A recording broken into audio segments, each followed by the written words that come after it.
Hello my dear students, आप लोग कैसे हैं? उम्मीद करते हैं बहुत अच्छे होंगे और पढ़ाई बहुत अच्छे से करते जा रहे होंगे। आपको मैं लास्ट क्लास मैंने बताया था यूनिट वेक्टर क्या होता है। तो इस बैच में जो लोग 12th पास हैं, जो नीट और आईआईटी की तैयारी कर रहे हैं, वो जल्दी से इसमें ज्वाइन कर लीजिएगा। और जो तेज बच्चा है, जो अच्छा बच्चा है, वो 10th पास वाला भी ज्वाइन कर सकते हैं, जो पढ़ने में अच्छा है। तो चलिए आज आपको मैं बताने जा रहा हूँ पोजीशन वेक्टर क्या होता है। तो लास्ट क्लास मैंने यूनिट वेक्टर बताया था, उससे रिलेटेड क्वेश्चन भी करवाया था और आपको HW के फॉर्म में आपको मैंने क्वेश्चन भी दिया था। वो बना कि नहीं बना, आप आंसर कमेंट में आप कर दीजिएगा। तो चलिए आज मैं आपको बताने जा रहा हूँ पोजीशन वेक्टर। देखिए पोजीशन वेक्टर क्या होता है।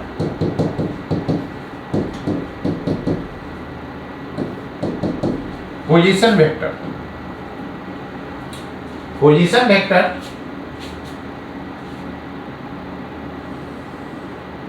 इधर x एक्सिस मैंने माना, इधर y एक्सिस माना, यही कोई P पॉइंट है जिसका कोऑर्डिनेट है x और y। तो P पॉइंट का पोजीशन वेक्टर हम लोग ऑरिजिन के रेस्पेक्ट में लेंगे और ये पोजीशन वेक्टर O से P को मिला दीजिएगा, यही क्या हो जाएगा, पोजीशन वेक्टर हो जाएगा। यही R हमको फाइंड करना है। तो यहाँ पर ध्यान दीजिए, ये लंबाई कितना हो जाएगा, y हो जाएगा। क्लियर है? ये लंबाई आपका y हो जाएगा और यहाँ से यहाँ तक x हो जाएगा। और ये देखिए ना, ये स्ट्रेट है, तो स्ट्रेट है तो वेक्टर को डिनोट इससे कर सकते हैं। तो इस पे एरो दे देंगे तो ये वेक्टर का काम करेगा OA, और AP भी वेक्टर का काम करेगा, जिसका लेंथ मैग्नीट्यूड का मतलब क्या मैंने बताया था, लेंथ। तो मैग्नीट्यूड का मतलब लेंथ है। डायरेक्शन जब भी फाइंड करना है क्या बताए थे, एंगल फाइंड कर लेना है। क्या फाइंड कर लेना है, एंगल। यहाँ पर ध्यान दीजिए, इधर इसका लेंथ y दिया हुआ है, इसका लेंथ x दिया हुआ है, तो इसका मैग्नीट्यूड क्या हो जाएगा दोस्तों, y हो जाएगा, इसका क्या हो जाएगा, x हो जाएगा। तो पोजीशन वेक्टर हमको फाइंड करना है।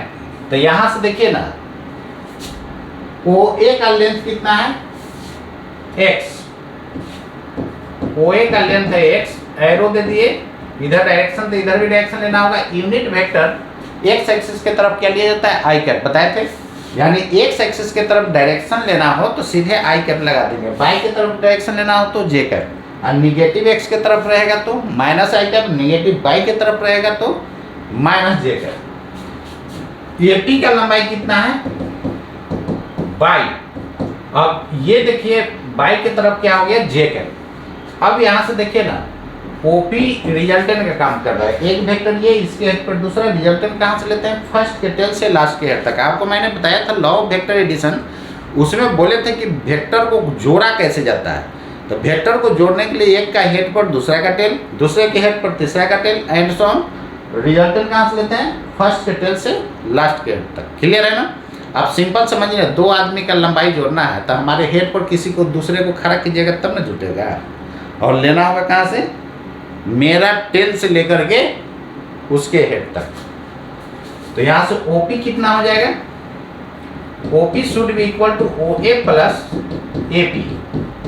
और यही तो पोजीशन वेक्टर हो गया। इसके जगह x आई कैप और इसके जगह y j कैप।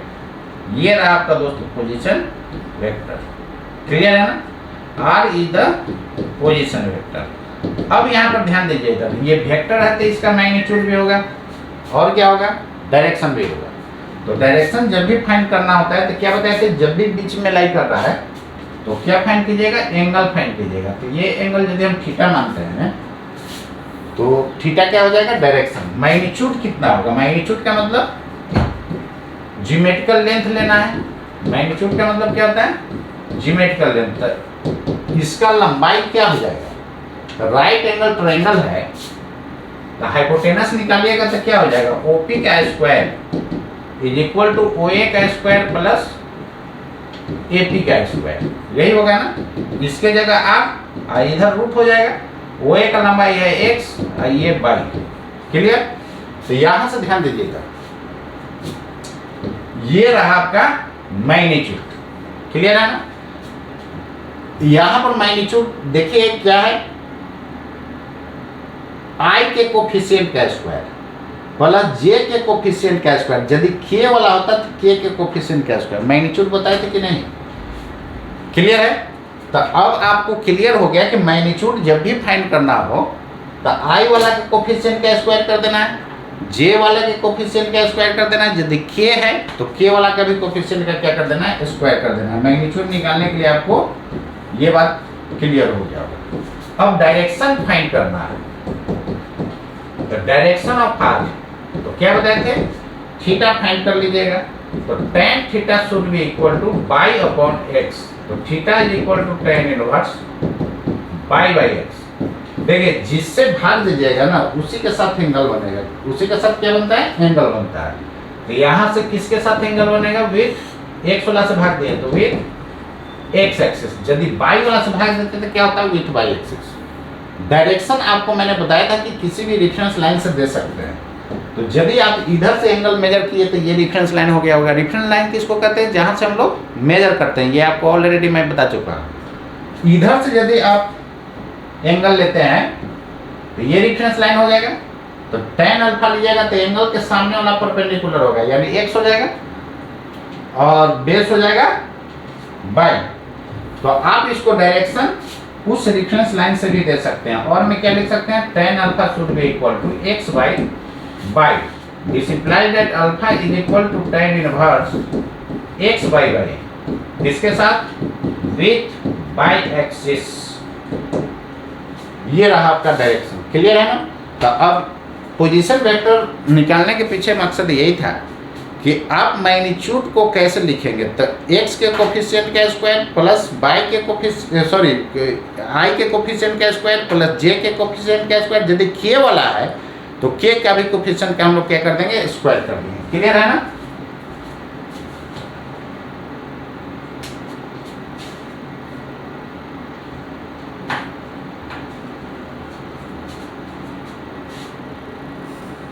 तो उम्मीद करते हैं दोस्तों ये आपको क्लियर हो गया होगा। तो चलिए आगे आपको मैं बताने जा रहा हूं। जैसे देखिए क्वेश्चन इस टाइप का आपको क्वेश्चन मिलेगा। If a vector is equal to 2i cap plus 3j cap, then the angle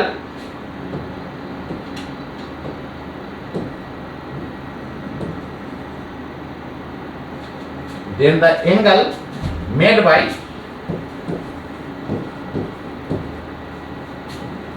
the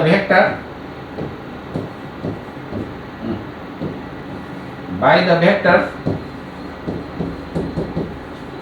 with y axis will be। तो y के साथ दोस्तों आपसे पूछ रहा है कि एंगल क्या होगा। ये नीट वाले स्टूडेंट इस क्वेश्चन को रेडी रखेंगे। पूछता है tan इनवर्स 3/2, बी में tan इनवर्स 2/3, सी में बाई एक्सिस के साथ आपको एंगल बताना है कि क्या होगा। क्लियर है? सी में साइन इनवर्स 2/√13,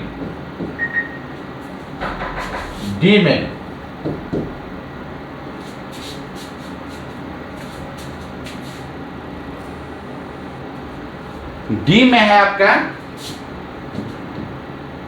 cos इनवर्स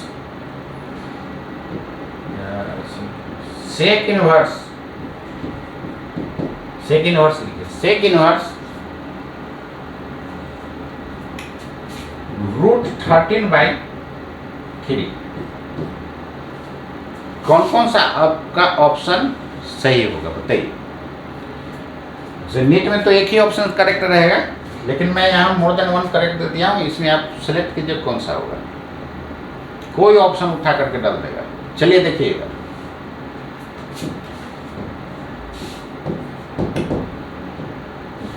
आपका ये वेक्टर कितना दिया हुआ है 2i प्लस 3j। अब यहाँ पर ध्यान से समझिएगा, आपको निकालना है बाई के साथ, तो बाई वाला से भाग पड़ेगा। बोले थे कि जिसके साथ एंगल निकालना होगा उससे डिवाइड कर दीजिएगा। तो tan अल्फा या क्या लिखिएगा 2/3, तो अल्फा बराबर tan इनवर्स 2/3। एक आंसर तो ये हो गया। तो क्या लोग करेगा, मोर देन वन करेक्टर रहेगा ना, तो लोग धड़ाक सुनने इसको मारेगा 2/3 और बाकी चेक नहीं करेगा। तो बाकी को भी आपको चेक करना होगा। चलिए देखिए कैसे। इसको आप परपेंडिकुलर बाई बेस लिख सकते हैं क्या? ये एंगल आपका क्या है अल्फा, तो परपेंडिकुलर हो गया 2, के कांस्टेंट होता है, के लिखिए या नहीं, कैंसिल हो जाएगा। ये हो जाएगा 3k, तो ये कितना हो जाएगा √13k। क्लियर है? तो यहां से किसके किसके टर्म में, साइन के टर्म में, साइन निकाल के देखिए तो साइन अल्फा कितना हो जाएगा 2k डिवाइडेड बाई √13k, तो 2/√13k, के तो कैंसिल हो गया। तो यहां से अल्फा निकालिएगा तो साइन इनवर्स क्या हो जाएगा 2/√13। ये भी सही है जी, क्लियर है? अब ये चेक करके देखते हैं। यहां से सेक इनवर्स निकालिएगा, सेक अल्फा, तो क्या हो जाएगा 3k डिवाइडेड बाई उल्टा हो गया, कॉस रहता तो ये होता है, ये √13k डिवाइडेड बाई 3k, तो के कैंसिल, तो √13 डिवाइडेड बाई 3 आया क्या? ठीक तो है, ये भी सही है। अल्फा निकालिएगा तो सेक इनवर्स हो जाएगा। क्लियर है? √13/3। तो एग्जाम में ये 3 को सही जो हुआ, कोई एक ऑप्शन सही वाला डाल देगा, बाकी सब रॉन्ग डाल देगा। क्लियर है ना? बहुत लोग क्या करते हैं, केवल 10 वाला चेक करते हैं, नहीं मिला तो मार दिया नन ऑफ दीज। तो ऐसा गलती नहीं करना है दोस्तों, इसको ध्यान रखिएगा। हर एक स्टेप पर कहाँ पर आप गलती करते हैं, किस स्टेप पर गलती हो, सब कुछ दिखा रहा हूं। तो ये आपको क्वेश्चन समझ में आ गया होगा। क्लियर है? चलिए, तो ट्रिपल स्टार क्वेश्चन है, इसको आप रेडी कर लीजिएगा। ठीक है, नोट कीजिए फटाक से। अब नेक्स्ट क्वेश्चन हम लोग देख रहे हैं, जैसे इस तरह का, the angle made by a vector P is equal to 2/3। इसका मतलब समझते हैं ना, फर्स्ट में आई कैप, सेकंड में जे कैप, ऐसा भी आपको कहीं कहीं लिखा हुआ मिलेगा। तो ये भी सही है। तो यहां ले रहे हैं 4i cap plus 5j cap, then the angle with x axis will be, तो x के साथ कौन सा एंगल बनेगा, जल्दी बताइए, अभी बताए।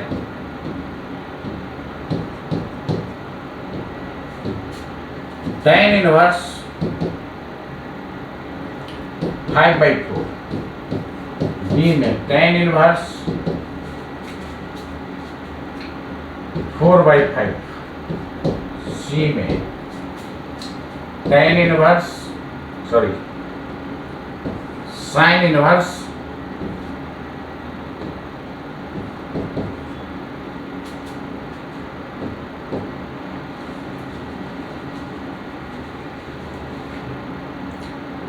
5/41। ठीक है। डी में cot इनवर्स 4/5। कौन सा आंसर होगा? जल्दी बताइए, फटाक से। ये बनाइएगा घर पे, नीचे डब्ल्यू दे दे रहा हूं, लिखिए। क्लियर है? चलिए, आप लोग आंसर में कमेंट कीजिएगा कौन सा ऑप्शन सही होगा। नेक्स्ट देखिए,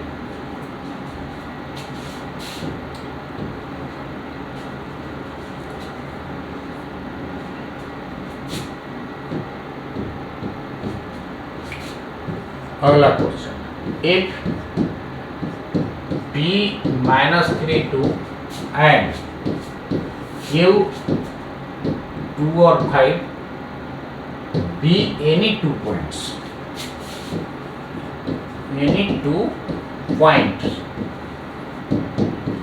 in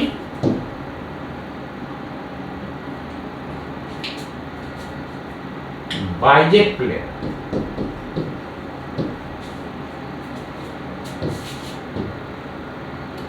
then find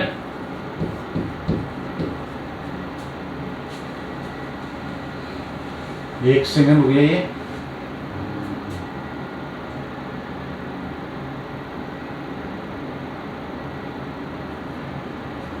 बाइजेंट प्लेन में ये 2 पॉइंट दिया हुआ है। कितना?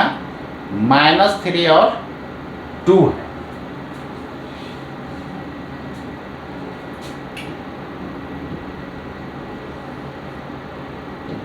देखिए, इसको ऐसे भी लिख देगा और इसको ऐसे भी लिख देगा। तो 0 कहने का मतलब x एक्सिस 0 है, x कोऑर्डिनेट क्या है? 0। तो आपको ऐसा भी लिखा हुआ मिलेगा। क्लियर है ना? बाइजेक्ट प्लेन में ये लाइक कर रहा है, और ये 0 ना भी रहता तो बाई ले लेते ये और जेड ले लेते 2। क्लियर है?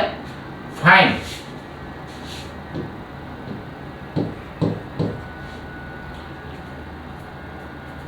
Position vectors of points P and Q and also find unit vector along OP plus OQ। नहीं निकल जाएगा। चलिए देखिए, P और Q दिया हुआ है तो पोजीशन वेक्टर सीधे ऑरिजिन से ले लेते हैं। तो x वाला तो 0 है, तो -3j प्लस 2k, और OQ क्या हो जाएगा? Position vector 2i plus 5j। Sorry, x तो 0 है ना, तो 2j प्लस 5k। ऐसा भी आपको क्वेश्चन मिल सकता है, इसलिए ध्यान रखिएगा। ये हो गया पोजीशन वेक्टर। अब हमको क्या निकालना है? OP प्लस OQ के तरफ यूनिट वेक्टर। तो कर मत दीजिए, डायरेक्ट OP प्लस OQ का मॉडुलस से भाग दे देंगे। यूनिट वेक्टर निकालने के क्या करते हैं? जितना वेक्टर होता है उसमें मैग्नीट्यूड से भाग दे देते हैं। तो ये दोनों को जोड़ना है दोस्तों, तो जोड़िएगा तो क्या होगा? -3 या +2 -j नहीं, और 5/2 7k divided by magnitude under root -1 का स्क्वायर 1, 7 का स्क्वायर 49, 50 हो जाएगा ना आंसर। क्लियर है? तो ये भी क्वेश्चन आप रेडी कर लीजिएगा। तो इस टाइप का क्वेश्चन आप उम्मीद करते हैं आप बना लीजिएगा। चलिए हम लोग नेक्स्ट देखते हैं।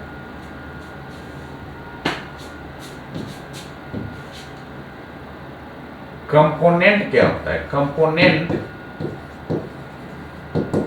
Of A vector.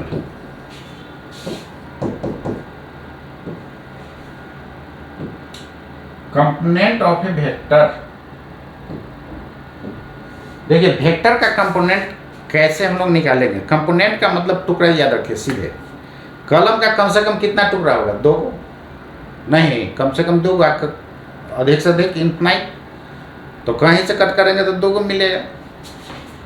तो मिनिमम कंपोनेंट कितना होता है? 2 होता है। द मिनिमम कंपोनेंट यानी मिनिमम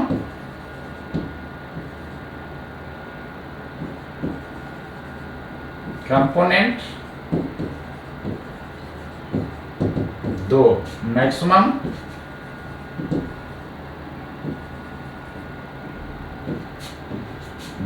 कंपोनेंट्स हो जाएगा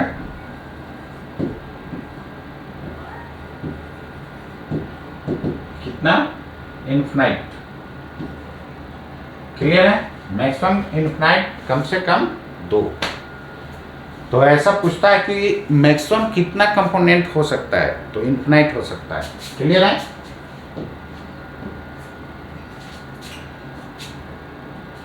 चलिए देखिए, और वेक्टर का कंपोनेंट क्या होगा? वेक्टर होगा। कैसे? देखिए ना, ये मान लेते हैं कि अल्युमिनियम का रहेगा तो कट करेंगे तो क्या गोल्ड बन जाएगा? ऐसा होगा तो पूरा अल्युमिनियम के लोग काट करके गोल्ड बना देगा? नहीं। तो अल्युमिनियम का कंपोनेंट, अल्युमिनियम का टुकड़ा अल्युमिनियम ही रहेगा, तो वेक्टर का पार्ट कंपोनेंट क्या होगा? वेक्टर ही होगा। और उसका मैग्नीट्यूड लेंगे तो वो तो किसी भी वेक्टर का मैग्नीट्यूड लेते हैं तो क्या होता है? स्केलर ही होता है ना। चलिए देखिए इधर, कंपोनेंट ऑफ ए वेक्टर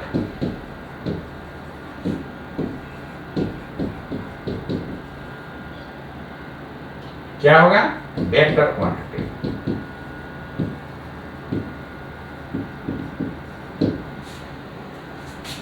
ठीक है, केवल मैग्नीट्यूड लेंगे तब स्केलर हो जाएगा। चलिए नेक्स्ट देखिए, वेक्टर का जो है इनफिनाइट कंपोनेंट हो सकता है। कैसे? यही वेक्टर है और इसका हम लोग कंपोनेंट करना है, तो जितना एंगल बनाएगा ना, इसी को रेफरेंस लाइन ले लीजिएगा, और जितना एंगल बनाएगा उसमें सीधे कॉस लगा देना है। इसका मैग्नीट्यूड r, और जितना एंगल रहेगा उसमें क्या लगा देना है? कॉस। क्लियर है? इसको देखिए, ये एंगल 90 माइनस थीटा होगा?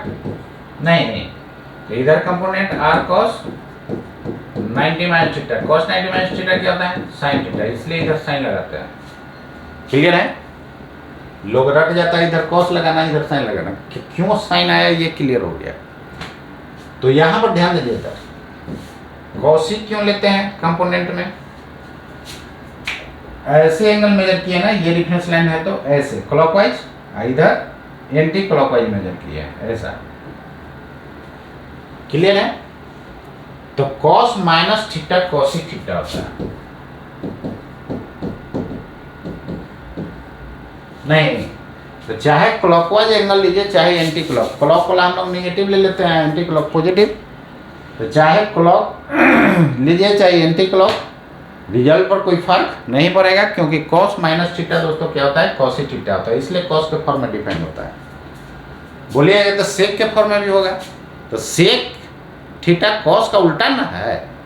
तो पहले उल्टा देखिएगा कि पहले सीधा देखिएगा? पहले सीधा देखेंगे, इसलिए सीधा के फॉर्म में डिफाइन किया गया है, cos के फॉर्म में। क्लियर है? चलिए अब यहां पर ध्यान दीजिएगा, इसका इधर कंपोनेंट निकालना हो, बहुत लोग के पता नहीं रहता है कि cos क्यों लगा रहा है, और ये भी नहीं पता होता कि इधर sin क्यों लगा रहा है। अब यहां से क्लियर हो गया। अब यहां पर ध्यान दीजिएगा, इधर कंपोनेंट लेना होगा दोस्तों, तो ये 90 डिग्री प्लस क्या है? थीटा है। तो r cos, जितना एंगल है उसमें आंख बंद करके cos लगा दीजिए। cos 90 माइनस थीटा क्या होता है? माइनस sin थीटा होता है। देखिए सिंपल समझिए, वेक्टर में माइनस लगाने पर डायरेक्शन जस्ट अपोजिट होता है। इधर r sin थीटा आया, माइनस लगा दिए तो इधर हो गया। क्लियर है? टोटल कैलकुलेशन सब सही आ रहा है। यहां पर देखिए, इसका कंपोनेंट आप इधर भी ले सकते हैं। तो इधर लेने के लिए दोस्तों क्या करना होगा? सबसे पहले एंगल मेजर करना होगा। ये एंगल 180 डिग्री माइनस थीटा होता है। तो इधर कंपोनेंट निश्चित रूप से देखिए, इधर r cos थीटा है तो माइनस लगाएंगे तो इधर हो जाएगा, तो माइनस r cos थीटा इधर आना चाहिए। तो r cos 180 degree minus theta, cos 180 minus theta minus cos theta होता है, जानते हैं ना? क्लियर है? ये एंगल यदि आप लेते हैं तो ये 180 प्लस थीटा हो जाएगा। नहीं तो इसी को और में r cos 180 प्लस थीटा लिख सकते हैं। cos 180 प्लस थीटा क्या होता है? माइनस cos थीटा होता है। देखिए तो दोनों में सेम है, इसलिए चाहे क्लॉकवाइज एंगल लीजिए चाहे एंटी क्लॉक लीजिए कोई फर्क नहीं पड़ता। क्लियर है? तो बहुत लोग के दिमाग में होता है बस इतना ही कंपोनेंट होता है, तो ये बेवकूफी है आपका।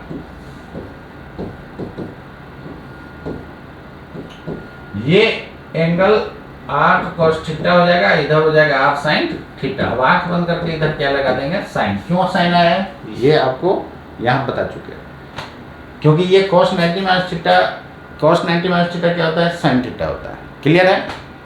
इसको हम लोग रेक्टेंगुलर कंपोनेंट्स बोलते हैं। क्या बोलते हैं? रेक्टेंगुलर। देखिए ना 90 डिग्री बन रहा है, और इस तरह कर दीजिएगा ना, इसको यहाँ शिफ्ट, इसको यहाँ शिफ्ट, तो ये रेक्टेंगल बन जाएगा। इसलिए इसको बोला जाता है रेक्टेंगुलर कंपोनेंट्स। तो आपसे पूछेगा कि रेक्टेंगुलर कंपोनेंट्स वेक्टर का कितना होगा, तो 2 होगा, एगो इधर एगो इधर। ऐसे तो वेक्टर को इनफिनाइट कंपोनेंट्स में तोड़ा जाता है, लेकिन रेक्टेंगुलर कंपोनेंट यदि पूछता है तो 2 बोलना है। क्लियर है?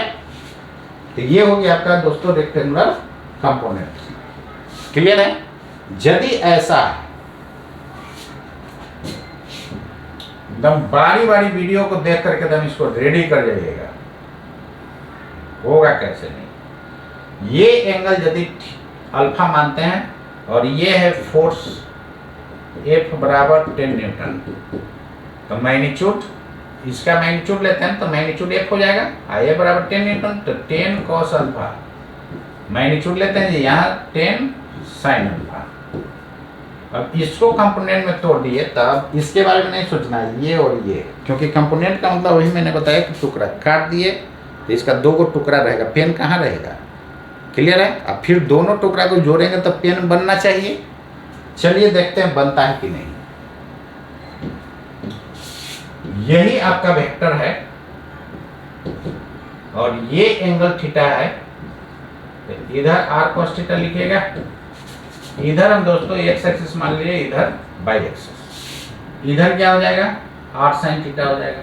नहीं, अब देखिए इसको 2 पार्ट में हम तोड़ दिए तो ये मिल गया। कॉलम को 2 पार्ट में तोड़ेंगे तो 2 को टुकड़ा मिलेगा। अब ये दोनों टुकड़ा को जोड़िएगा तो ये देना चाहिए, नहीं देगा तो मेरा थ्योरी गलत। करके देखिए, दे देगा। अब इसको उठा करके इसके हेड पर रखिए, तो यही रिजल्टेंट होगा ना, रिजल्टेंट फर्स्ट के टेल से लास्ट के हेड तक, और ये हो जाएगा r sin थीटा, और रिजल्टेंट ये हो जाएगा, तो रिजल्टेंट r है, तो रिजल्टेंट का मतलब सम, वेक्टर सम, तो दिस प्लस दिस, तो r cos थीटा इधर के तरफ वेक्टर सम है ना, तो मैग्नीट्यूड है r cos theta, direction x axis की तरफ क्या लेंगे? i कैप, और ये r sin थीटा, और ये j कैप, और रिजल्टेंट का मतलब सम। एक टुकड़ा ये हो गया, दूसरा टुकड़ा ये दोनों टुकड़वा को जोड़ दीजिएगा तो r मिला कि नहीं, बोल बताइए। क्लियर है? इसका मतलब कि ये दोनों को जोड़े तो ये दे दिया।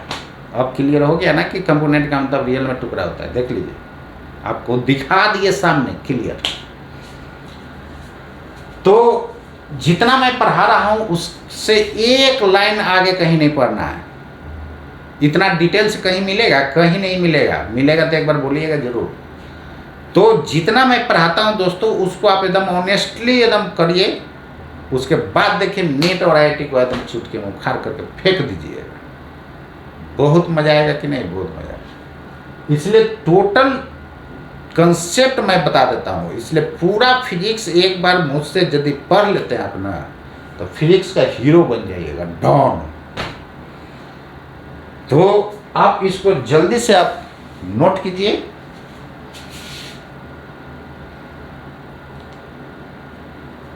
क्लियर है? तो रेक्टेंगुलर कंपोनेंट्स कितना होता है? मैक्सिमम 2 होता है। क्लियर है ना? मैक्सिमम रेक्टेंगुलर कंपोनेंट क्या है आपका? 2 है। लेकिन वेक्टर को इन्फिनाइट कंपोनेंट्स में तोड़ा जा सकता है। क्लियर है ना? तो एक आकाश का मॉड्यूल में क्वेश्चन इस टाइप का मिलेगा, आकाश इंस्टीट्यूट का मॉड्यूल में, कि वेक्टर को इन्फिनाइट कंपोनेंट्स में तोड़ा जा सकता है। सही बात है। तो जो दो ही पार्ट में इस तरह तोड़ेगा तो बताइए उसको जिंदगी में कभी इन्फिनाइट कंपोनेंट आएगा दिमाग में? नहीं। बुक में भी देखिए मैक्सिमम बस इतना ही दिखा करके छोड़ दिया जाता है। तो आप जब तक डीपली आपके पास कंसेप्ट नहीं आएगा दोस्तों, तब तक आप फिजिक्स का क्वेश्चन नहीं बना पाएंगे।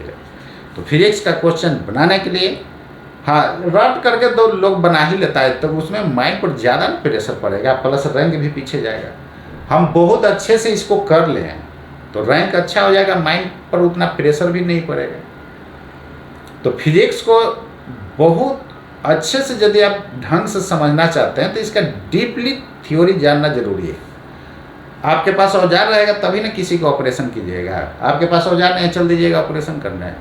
इसलिए डिटेल थ्योरी आपके पास होना चाहिए। उसके बाद क्वेश्चन बनाइए, धाए धाए बनेगा। यूरोडोप के लोग कहता है बहुत टफ क्वेश्चन है, आपके पास कंसेप्ट आ जाएगा ना तो उसको चुटकी में उड़ा दीजिएगा। इधर आईआईटी एडवांस में यूरोडोप का क्वेश्चन बनाए हैं, जब जाकर के देखिए तो बहुत आसान है। तो उम्मीद करते हैं दोस्तों आपको मेरा बात समझ में आया होगा। तो जितना आप विश्वास भी हुआ होगा कि सर जो भी बात बोल रहे हैं परफेक्ट बात बोल रहे हैं। यदि मैं जितना बोल रहा हूँ उसको यदि आप कर लेते हैं ना तो आईआईटी नीट को आप चुटके में उखाड़ करके फेंक दीजिए। आज के लिए इतना ही दोस्तों, मिलते हैं नेक्स्ट क्लास। आज के लिए इतना ही। जय हिंद, जय भारत।